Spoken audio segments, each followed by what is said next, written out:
Kate Carden-Brown, and I work as Director of Admissions and Higher Education here at Epsom College in Malaysia.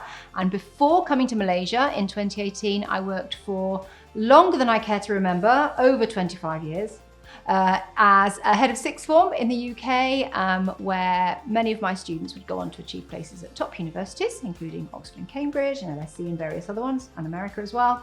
And it was a very, very rewarding job.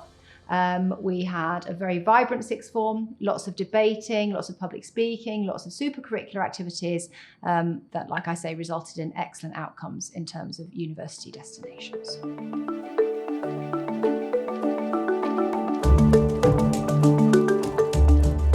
So we decided to come to Malaysia because we were all, as a family, ready for a new challenge. And Epsom College in the UK is an extremely prestigious school. And having worked in the public sector for many, many years, we thought it would be a wonderful experience for our own children, to come and enjoy international education in a very prestigious school like Epsom. And indeed it was, because they've both gone on to excellent university destinations.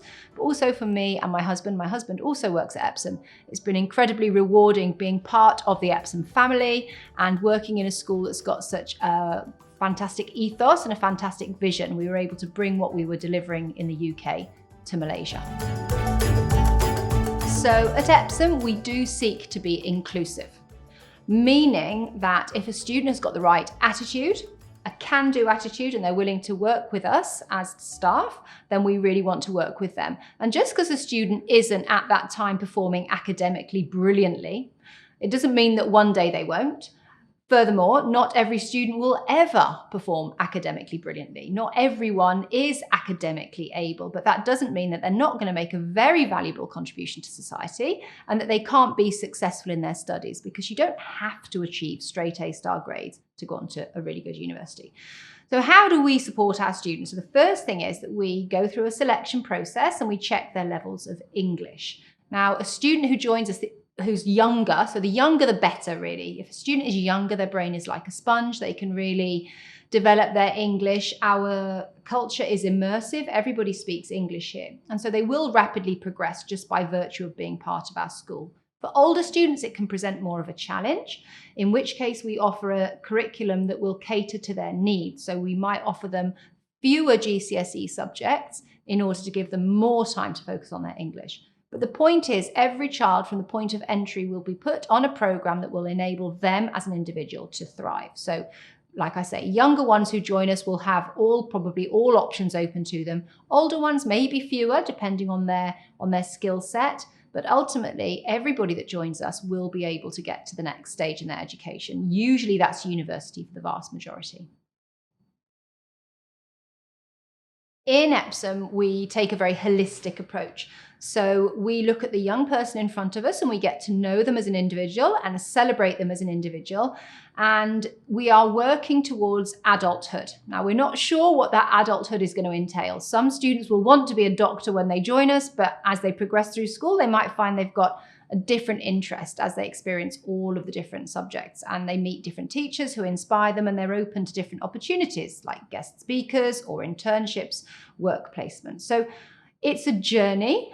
It's not a destination. We don't know our ultimate destination. We don't try and target a specific career in the beginning. We try and keep our options open so that the children are able to really experience and embrace every opportunity that's presented to them. Because something to bear in mind as educators and as parents and as teachers, the jobs that the young people in our care end up doing may not even exist yet.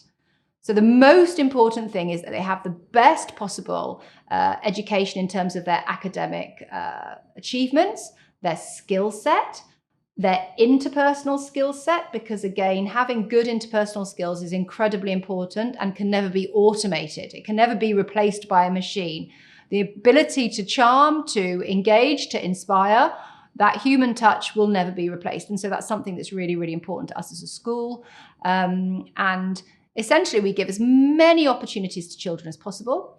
And those of them that do know what they want to do, then we will target that. We will work with them by getting mentors, by giving them opportunities such as internships, like I mentioned, work placements, people who are working in that sector or who have gone to that particular university and studied that particular course can be called upon to assist that student. So it's very bespoke, it's very individualized, and everything centers around really strong pupil-teacher relationships and really strong links with home, because without that, you're never going to get the best picture, the whole picture, to be able to support the student. We work really, really hard to make sure that the students, from the moment they join us, even when they're sitting their entrance test, we try and foster a rapport, build a rapport with the student to enable them to feel liked, I suppose, feel welcome, feel supported, because any test is stressful. And so we want them to know that if they're going to come to us, they will be supported, and that there is involvement from me, from the headmaster, from the other deputies. We know all of the students. We will speak with as many students as we can daily, and we seek to speak to every single student in the school in a week, because we go into the dining hall, we'll go into prep time, we do duties, and I personally, as well as the other SLT members, operate an open door policy, meaning the students can come and see us as and when they need to discuss matters. We know them. We, like I mentioned earlier, we celebrate them, we engage with them, we make them feel special because they're the only one of them. And as they progress up through the school, we try and give them opportunities to shine. That might be through leading something. It might be through taking some sort of initiative forward. So for example, we've got one student, we've just relaunched our school shop, and he's automizing the purchasing of that. He's the one that's going to set up the online purchasing system because he loves computers and he's come forward and that's what he wants to do. So we're going to support him in that. And that's going to look great on his resume. Other students are really nurturing and really caring. So they read with our junior students, for example. Everyone is given opportunities to take responsibility, to lead, because that's going to present them with challenges that will develop them as people.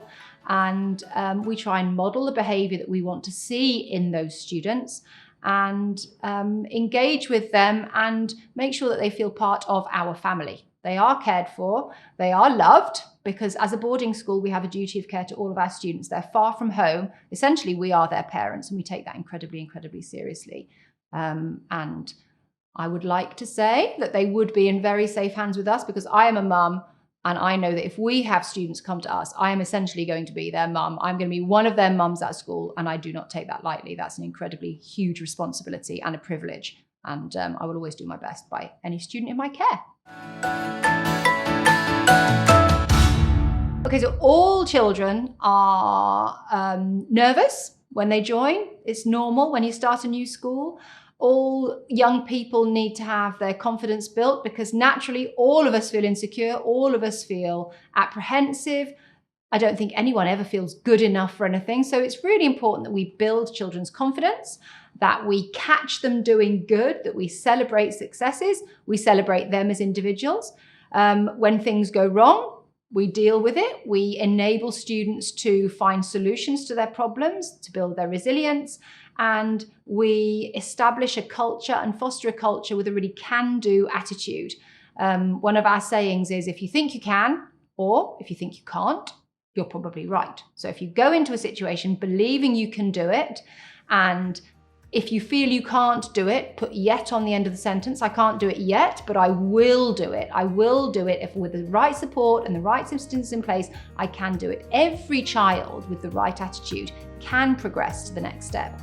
Every child that really wants it will get to university. They just need to be willing to trust us and to work with us and to accept the advice and the counsel given to them. And for them to do that, they need to be able to trust us. And all of that comes from really positive student-teacher relationships. It all centers around really positive relationships. That's when the magic will happen.